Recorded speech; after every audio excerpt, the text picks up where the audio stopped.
The man standing beside my wife was not my brother, not a cousin, not a friend. And yet there he was, standing 3 inches too close, holding her hand under the reception table, his thumb gently rubbing hers while they watched our daughter dance in her wedding dress. My daughter, our only child. And the moment I saw it, I mean really saw it, I understood everything. The strange laughter from the hallway late at night, when she forgot I was still in the garage. The quiet birthday dinner where she only made a plate for herself. The way she flinched when I touched her wrist 3 months ago. The new password on her phone. The way she said, "He's harmless." I didn't move. I didn't speak. I just sat there with my fork frozen midair and watched my wife of 26 years caress the fingers of a man she once introduced to me as someone from the neighborhood association. He didn't even try to hide it. In fact, I think he wanted me to see. There was a confidence in his body language, like a thief who's already stolen what matters and now just wants you to know. I didn't make a scene. I didn't confront her. No. I quietly stood up, took my napkin off my lap, and walked to the coordinator's table. "Remove me from the tab," I said calmly. "All of it. Flowers, catering, venue, music, fireworks." She blinked. "But sir, I won't be paying for a thing I wasn't part of." I didn't return to my seat. I didn't say goodbye. I simply walked out of the tent, past the parking lot full of cars I paid for, past the floral archway I built with my own hands, and climbed into my pickup truck. The sound of music and laughter grew fainter behind me, until it was drowned out by the silence I've lived in for the last 3 years without realizing it. What happened next? Let's just say the wedding did make it into the local paper, but not for the reasons anyone expected. And as for the man holding her hand, his name appeared in that article too, but not in the way he would have wanted. They didn't know I had returned. After walking out of the wedding tent, I sat in my truck for nearly 30 minutes, watching guests arrive, their dresses fluttering in the breeze, hugging people they hadn't seen in years, laughing over champagne, smiling for photographs under the banner I had paid for, the one that read, "Forever starts today." I stared at that banner like it was a joke meant just for me. I wasn't angry. Not then. It was more like a slow, creeping understanding. A moment where every puzzle piece, every quiet night, every missing receipt, every change in tone, snapped into place. I walked back through the side gate. No one noticed. They were too busy clapping for the cake cutting. A live band played soft jazz in the background, and the smell of grilled salmon filled the air. I stayed in the shadows, behind the tent, just outside the kitchen area where staff smoked and checked their phones. That's where I heard it. Her voice. My wife's. And his. I leaned against the wooden beam and listened. "You did it," he said, laughing. She actually thanked me in the speech. She giggled. "I told you. Clara loves you. Probably more than she realizes." I'm still surprised he didn't say anything. "Oh, Dean." She let out a dismissive breath. "He's harmless. He folds in on himself whenever anything uncomfortable happens. He won't make a scene. That's why this worked." My ears burned. He added, "Well, it worked because of you. You played this like a pro." Then came the worst line of all. She whispered, "After tonight, it's done. We don't have to sneak anymore." They clinked glasses. I walked away before I vomited. I wasn't just excluded from my daughter's wedding. I was played by the two people who should have protected me, my wife and my daughter. Because that's when it hit me. Clara knew. She didn't just accidentally invite Ellis. She didn't unknowingly seat him at the family table. No, she thanked him. Publicly. With a smile on her face and tears in her eyes. She had rehearsed that line. Practiced it. And my wife had let it happen. She stood there like she hadn't detonated a bomb in my chest. You have to understand, I built this wedding. Every thread of it was mine. Clara had come to me with Pinterest boards and wine-stained sketches. She told me it would be the biggest day of her life. I agreed. I handed her my checkbook and said, "Whatever you need." I worked extra hours. I sold a vintage motorcycle I'd been restoring for 5 years. I even took out a loan for the final vendor payments.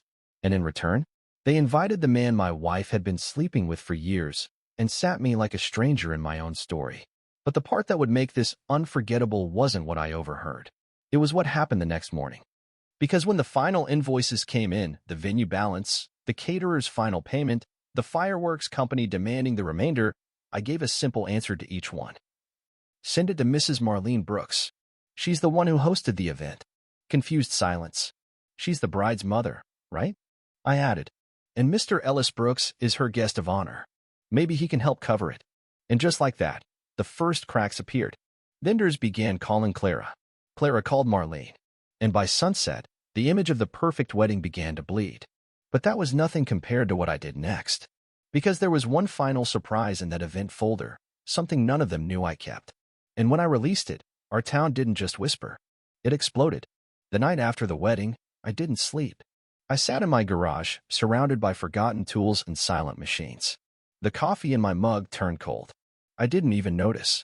What I kept replaying in my mind, over and over, was her voice. He's harmless. He folds in on himself. Like I was a soft thing. Something too dull to matter. I didn't cry. But I did something else. I pulled out the black zippered planner I'd been using for all the wedding logistics. It had every contract, every receipt, every vendor name, notes from meetings, design sketches Clara had drawn as a kid and updated with grown-up touches. I flipped through it aimlessly, not looking for anything specific, until I reached the pocket at the back. That's where I found the flash drive. It was unlabeled. Just a matte black rectangle, wedged between business cards and a loose button. I vaguely remembered sticking it there after an audio check from the rehearsal dinner, when the DJ's assistant couldn't get the speaker levels right and asked to record a sound test on my phone. I had transferred a copy to this drive to play it through the Bluetooth speaker system in the venue. That's what I thought it was. Until I played it.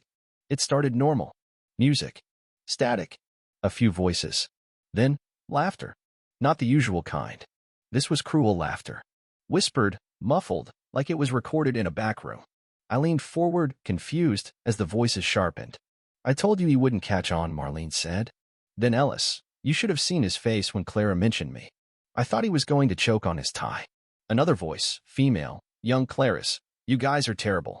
But honestly, he's so checked out, he probably thought you meant a different Ellis. More laughter. Marlene again. Let's just get through this, and then we'll deal with the rest. Ellis, you mean the divorce? Marlene, eventually. But I need him to cover everything first. Let him feel useful one last time. I hit pause. I didn't breathe for at least 30 seconds. I played it again. Slower this time. Listening to every tone, every giggle, every word that tore open years of assumptions. They were all in on it. Not just Marlene. Not just Ellis. But Clara, my daughter. My little girl. Laughing about how oblivious I was while using me like an ATM. I felt my chest hollow out. My hands were shaking, but my mind was still. Focused. I backed up the file to the cloud. Saved it to my phone. Burned a CD copy. 3, actually. Because I wasn't going to yell. I wasn't going to scream. I was going to make sure everyone heard it. The next morning, I emailed it to 3 people. The owner of the venue, who still hadn't been paid. Clara's boss, who had posted a long gushing note about the beautiful wedding and how family means everything. The editor of the town's weekly newspaper, a man I once helped build a dining table for, who still owed me a favor. No message. No explanation. Just the recording. By 2 p.m., the florist called Clara's phone and asked who would be covering the final invoice. Clara didn't answer. She was too busy blocking calls. Because by that time, the recording had gone viral in our town's private Facebook group. It wasn't the audio itself that caught fire, it was the headline. Bride, mother, and lover mock groom behind his back, while he pays for it all. Someone else had written that. Not me. But I didn't stop it. Because at that point, I wasn't just a man watching his marriage die. I was a ghost in my own family. And the worst part? They still hadn't called me. Not to explain. Not to apologize. Not even to deny it. 3 days passed before anyone reached out to me. 3 full days of silence from my wife, my daughter, and the man who casually held her hand beneath the wedding table like I was already dead. In those 3 days, the recording had become local legend. It spread through the high school alumni group. A local podcast replayed parts of it with dramatic commentary. A few wedding guests asked if they should return the gift since they didn't support fraud. One vendor shared screenshots of messages where Clara claimed I had refused to be involved in the wedding at all, a lie now exposed by the dozens of receipts I had signed and kept. Another woman, a distant cousin, wrote a now-deleted Facebook post saying, I always knew something was off about Marlene. I just didn't know she raised her daughter to be the same. Still, not a word from them. Until the knock. It was early afternoon.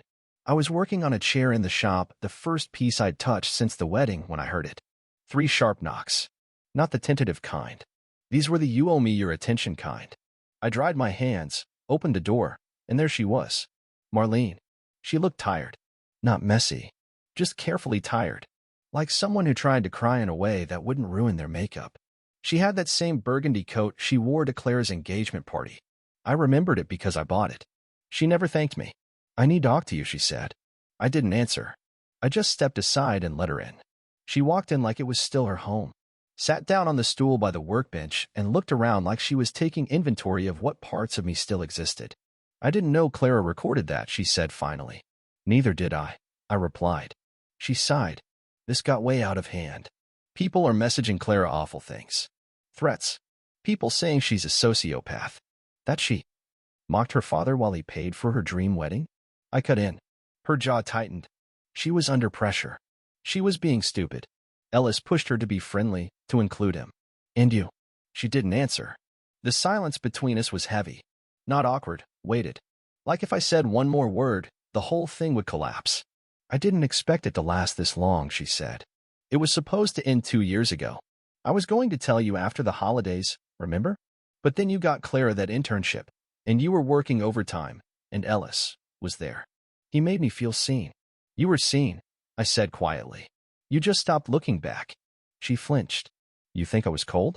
That I stopped touching you?" She snapped. "You started living in your shop. You made furniture for everyone but me. You missed our anniversary 2 years in a row." "I was building her wedding gift," I said. "A handmade oak chest. With your initials carved inside, too. But I guess she doesn't need it anymore." That shut her up. For a moment, I thought maybe, just maybe, I'd reached her. But then came the real reason she'd shown up. "We need to fix this," she said. "Clara's reputation is in pieces. Ellis is talking about suing whoever shared the recording.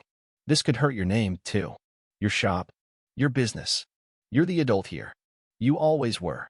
I stared at her. She wasn't here because she regretted what she did. She was here because she didn't like the consequences. She hadn't even asked how I felt. Not once. She didn't say sorry. Didn't try to explain the choices. Just damage control. "I'll tell you what we can do," I said finally. "You and Clara can pay the vendors. I'll send you the full cost list. You can also reimburse me for the fireworks. They already ran, so I guess that's yours now. As for Ellis, tell him to stop touching married women." She stood up quickly.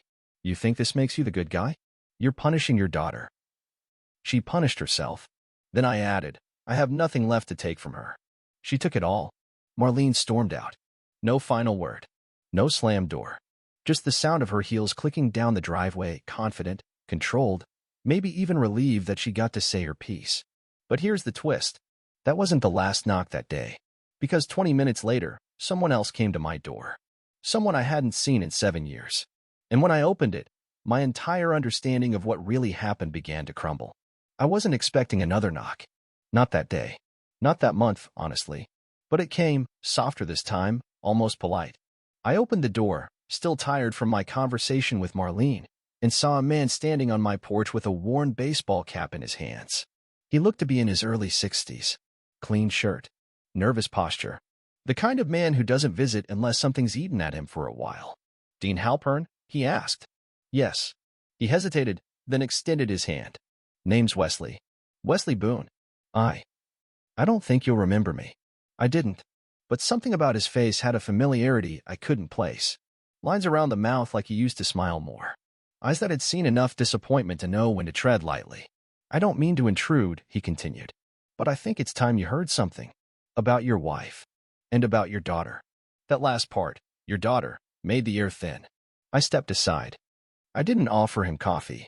I just motioned to the workbench, and we sat like two men about to dissect a corpse neither of us wanted to touch. Wesley cleared his throat. "I used to be close with Marlene's sister, back when they were still talking, before she cut her out." "Didn't know she had a sister," I said flatly. He nodded. "Most don't. Her name's Jolene. She lives out in Rochester now. Keeps to herself. Good woman.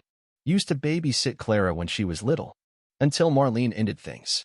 "What happened?" Wesley rubbed his hands together like he was trying to warm up, even though it wasn't cold. "She found out something. Something about Ellis. Back when Clara was about 16. Said she caught him coming out of the house early one morning, when you were at that furniture convention in Ohio. Jolene asked questions, and Marlene told her to stay away. Accused her of poisoning the family, said she was jealous. My hands tensed. 16. He nodded. Jolene said Clara was acting different after that. Cold. Distant. Started calling Ellis for rides when she didn't need them. Talking back. Things didn't feel right. Jolene went to you first, didn't she? No. Wesley frowned. Then she must have sent the letter to your shop. That's what she said she did. Wrote everything down.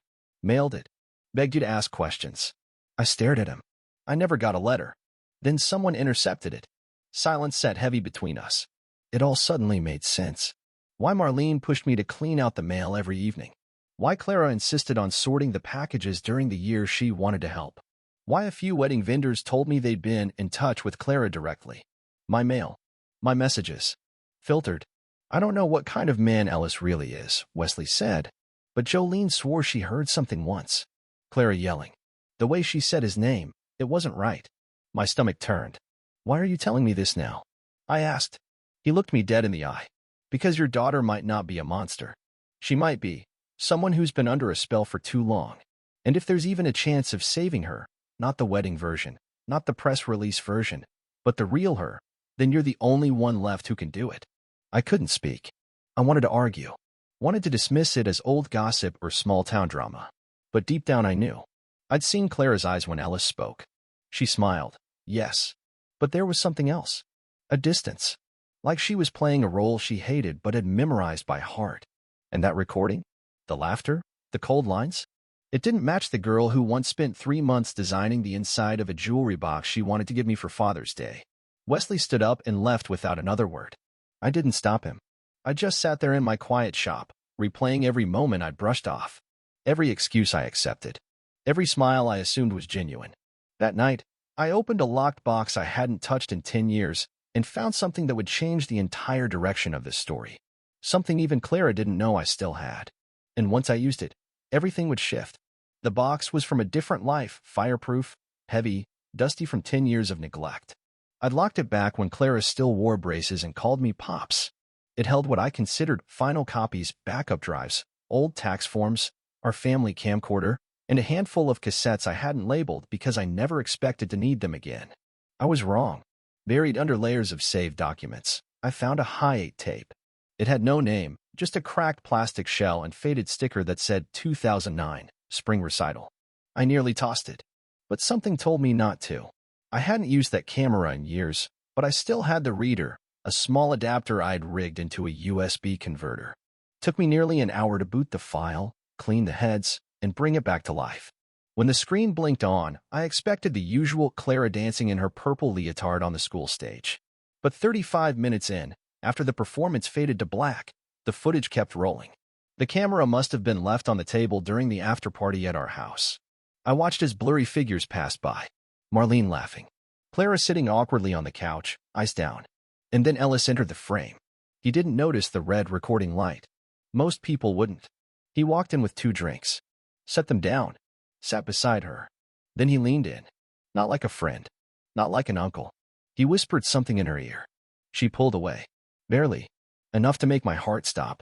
He grabbed her hand, and she pulled it back, and for just 2 seconds, she looked directly into the camera. Straight at me. Her face, 16 years old, silently asked for help. And no one answered. I paused the tape, stunned. My pulse was thudding in my neck. That moment had been frozen in time, hidden in a box, untouched by excuses or revisionist memories. I hadn't seen it then, but I saw it now. She hadn't just been distant. She'd been silenced. I burned that clip onto a clean flash drive and called in a favor from someone I hadn't spoken to in years, Liam Montgomery. He was a tech consultant who once helped me set up digital security for my shop after a break-in. A quiet guy, brilliant with networks. He owed me one after I gave his brother a job out of rehab. Can you make this visible? I asked. But not from me. Anonymous. No. I want it to come from someone they can't ignore. Someone who'll scare them with the truth. It took him 2 hours. By sundown, the clip was uploaded to a locked page on a public archive website with an email draft attached to 3 specific addresses. The principal at Clara's former high school, now head of the state education board. The lead planner for Vermont's Youth Development Council, a group Marlene claimed to advise. And lastly, the local news station that had featured Clara's wedding as a feel-good story. We waited. 36 minutes after the emails were sent, Liam texted me. They opened it. An hour later, the news anchor, a woman named Becca who'd interviewed me 5 years ago when I built a community bench project, called my business line. Dean, is this real? Yes. And the girl? That's Clara? Yes. Do you want to go on record? No. Let the footage speak. I hung up. What happened next spread faster than I expected. The video didn't go viral in the global sense. But locally, it was a firestorm. Parents demanded answers. Sponsors for the youth council pulled out. A concerned citizen sent the clip to the district attorney, who issued a quiet inquiry into Ellis Brooks' mentorship programs. Ellis went dark. His wine shop shuttered the next day. Marlene deleted all her public pages. Clara, she disappeared completely. No posts. No statements. No, this was taken out of context. Just silence. And I thought that was it. That the exposure had been enough. Until 2 nights later, someone left an envelope on my porch. No return name. Just a single word on the front. Sorry. Inside were 3 things. A cashier's check. A letter written in my daughter's handwriting. And a photograph that would destroy what little belief I still had in coincidence. The handwriting was shaky, uneven and rushed, but it was hers. I would have recognized Clara's cursive anywhere. She'd once practiced it obsessively in the back of her middle school math notebooks, convinced that real women wrote in perfect loops. I still had one of those notebooks. I kept it after she left for college. It had a drawing on the back cover, a crooked heart with all our initials inside, D+M+C. But this letter wasn't sweet. It wasn't nostalgic. It was a confession disguised as a final scream. Dad, if you're reading this, then you already know everything. Or at least, what people are saying. I've been trying to write this for weeks, before the wedding, after the recording, but I didn't have the nerve. I was scared of you. Not because you were violent or cruel, but because you never lied. You always looked at people like you could see through them. I think that's why Mom worked so hard to keep you in the dark. She knew if you really saw us, her, me, all of it, you'd never come back. And she was right. Ellis, he wasn't what you thought. He wasn't just her lover. He was part of our lives long before I understood what that meant. When I was 15, I told her something had happened. I told her I didn't want him coming around anymore. She told me not to be dramatic, that I was misreading affection. So I stayed quiet. I shut it down. I let it rot. And eventually, it just rewrote me. I stopped reading. My hands were trembling.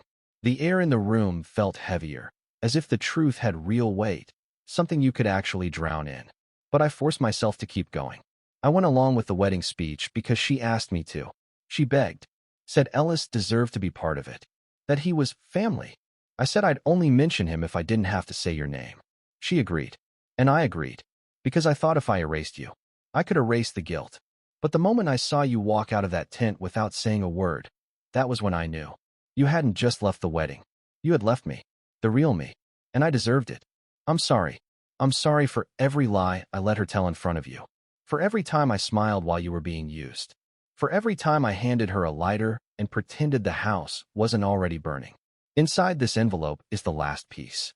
I don't know if it means anything now, but I found it in Mom's safe when I was looking for her checkbook. I think you'll understand once you see it. The photo wasn't what I expected. It wasn't of Ellis. It wasn't of Marlene. It was me. Me sitting on the back deck with Clara in my lap. Maybe 10 years ago, maybe more. We were laughing at something out of frame, and her head was tilted up, looking at me with that same smile she used to have before everything got so rehearsed. But that wasn't what made me drop the picture. It was the sticky note taped to the back. This is the one I never showed him, because she only ever smiled like that for him. It was Marlene's handwriting. And just like that, the air shifted. This wasn't just betrayal. It was theft. She had stolen years. Stolen memories. Built an entire parallel reality where I was a ghost in my own family, not because I disappeared, but because I was quietly removed. Every vendor Marlene handled on Clara's behalf. Every text I never saw. Every school event where Clara said, "You don't have to come, Dad." Mom said it's fine. She didn't just cheat on me with another man. She erased me in real time, one piece at a time, until the only version of myself I recognized was in old photographs and canceled invoices. And now? Now she wanted silence. But what she was about to get was clarity, because I wasn't going to destroy her. I was going to make sure everyone else saw what she tried so hard to bury. And the next morning, I stood in front of Clara's old high school auditorium, a place filled with people who once cheered for her, and I told the truth. Not for revenge, but because I had finally remembered who I was. I stood on the auditorium stage, not as a speaker, not as a performer, just as a father. The crowd wasn't huge. A few dozen people, mostly parents, teachers, and curious locals who had followed the fallout like it was a weekly drama. I hadn't planned a speech. I hadn't rehearsed. All I brought was a folder with copies of receipts, letters, photos, and a recording I didn't need to play anymore because most of them had already heard it. "I'm not here to ruin anyone," I began. "I'm not asking for pity. I'm just here because for the past few years, I stopped recognizing the reflection of the man I was supposed to be. Somewhere along the line, I let other people write over my name, my role as a father, as a husband, as a person who mattered. I looked out at the faces, some nodding, some frozen, and I want it back." That was all I said. I walked off stage, left the folder with the local press, and exited through the side door. I didn't wait for applause. There wasn't any. But later that night, something better happened. My phone buzzed. A message from a number I hadn't saved. "Clara, can I come over?" Alone. She arrived just after dark, carrying a bag with two things: the oak chest I'd built for her wedding gift, and that old math notebook I thought I'd lost.